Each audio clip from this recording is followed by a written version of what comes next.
How many of you get just the right amount of sleep and wake up every morning feeling refreshed and ready for your day? Do you get between 7 to 9 hours of sleep? Well, according to healthguide.org, while sleep requirements vary from person to person, most healthy adults need between 7 and 9 hours of sleep to function their best, and teens and children need even more. For most people, it's a hard task to fall asleep at night, whether it's because they're busy, they have restless sleep, or even a sleep disorder. All of these things affect the quality of sleep they get. This topic applies to me as a teenager because I often stay up late working on homework, getting distracted, or even not feeling tired when I get in bed. Then the next morning I regret not getting enough sleep. Getting sleep is hard because for some people it's a hard task to just simply fall asleep at night. Today I'm going to share with you the importance of getting sleep, some tips on how to get better sleep, and touch on a few sleep disorders that affect the amount of sleep people get. I will start by explaining the advantages of sleep and how it affects you throughout the day, as well as in the future. According to verywellhealth.com, getting sleep keeps your heart healthy. Your heart will be healthier if you get between 7 and 9 hours of sleep each night.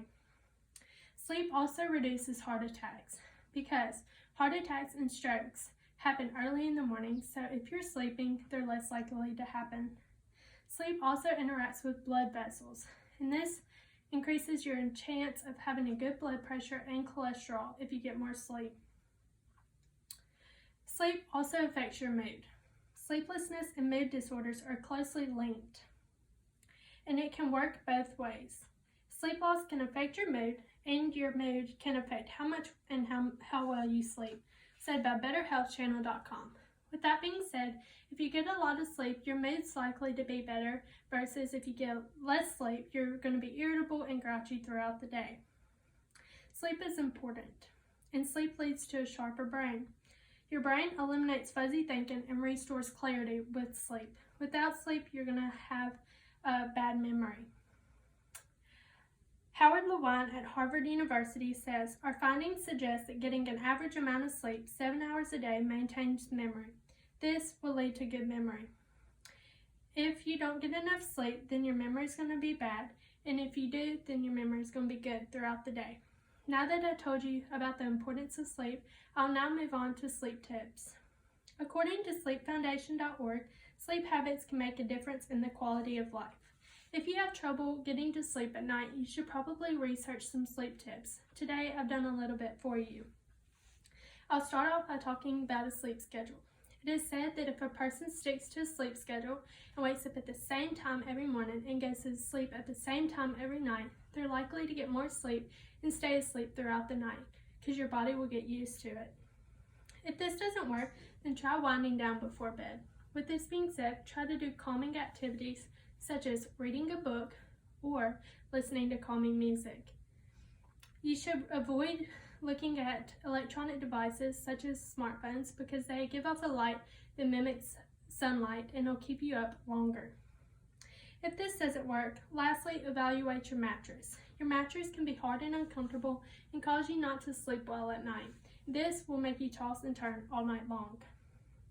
Now that I've talked about some sleep tips, I will now discuss some sleep disorders. If you have a sleep disorder, it's not the end of the world. It just makes it harder for you to sleep at night. I'll first start by talking about the most common conditions. First, being restless leg, which makes it where you move your legs throughout the night. And if this happens, it happens in most people. Next is night terrors. Night terrors are common in a lot of children and not really adults. It makes it hard for kids to sleep through the night with night terrors because they're likely to wake up. Next, I'll move on to more severe conditions. First being narcolepsy. Narcolepsy is a chronic sleep disorder that affects your daytime drowsiness. These people sleep a lot, but it's not the best sleep. Next is sleep apnea. Sleep apnea is an airflow blockage, and this is seen in a lot of people. While some disorders subside on their own, most diagnoses require medication. It is your job to know if you need medication to get back on track for better sleep. Today, I've shared with you the importance of sleep and how to achieve an adequate amount every night. I told you briefly about the conditions that affect sleep, the importance of sleep, and how much you should get per night. My purpose today was to inform you on how crucial it is to get 7 to 9 hours of rest a night so that you wake up every morning feeling refreshed. I hope you all got something out of my speech today and realized sleep and a healthy mind is significant keys to good health.